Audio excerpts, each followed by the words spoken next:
فقط ایک عورت کو دیکھ کر اپنا ایمان کھو دینے والی قوم کے نوجوان اپنے بنیادی حقوق کے حصول کے لیے ایمانی طاقت کہاں سے لائیں گے؟ اللہ تعالیٰ کے کاموں میں آپ دخل نہیں دے سکتے، کیونکہ اللہ عظیم تر ہے۔ وہ جو کرتا ہے اور فرماتا ہے وہی ٹھیک اور بہتر ہوتا ہے۔ اگر آپ اس کی تحقیقات اپنی انسانی عقل سے کریں گے تو وہ آپ کے بس کا روگ نہیں۔ خاموشی ایک دنیا ہے، اس میں اگر آپ داخل ہو سکتے ہیں تو پھر ہی آپ اس کا مزہ لے سکتے ہیں۔ تم یہ کیسے کہہ سکتے ہو کہ فلاں گھٹیا ہے اور فلاں بڑھیا ہے، اس کا درجہ بلند ہے اور اس کا کم تر؟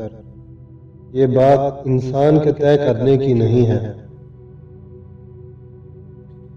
ہر چیز کا صدقہ ہوتا ہے اور عقل کا صدقہ یہ ہے کہ جاہل کی بات کو برداشت کرو۔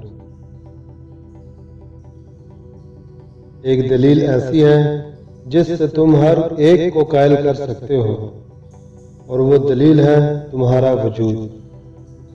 اگر تم نے اپنے آپ کو تبدیل کر لیا تو پھر تم ایک بہت ہی طاقتور دلیل بن گئے۔ لیکن اگر تم میں تبدیلی پیدا نہ ہوئی تو پھر چاہے تم کتنی ہی دلیل بازی کرو کوئی نہیں مانے گا۔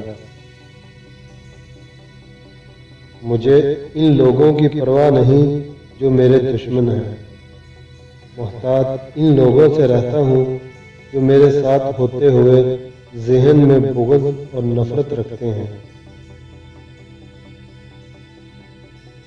فاتحہ لوگوں کے مرنے پر نہیں بلکہ احساس کے مرنے پر پڑھنی چاہیے، کیونکہ لوگ مر جائیں تو صبر آ جاتا ہے، مگر احساس مر جائیں تو معاشرہ مر جاتا ہے۔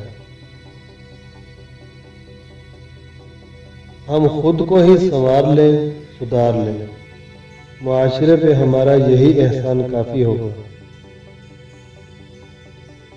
اچھی بات تو سب کو اچھی لگتی ہے، لیکن جب تمہیں کسی کی بری بات بھی بری نہ لگے تو سمجھ لینا تمہیں اس سے محبت ہے۔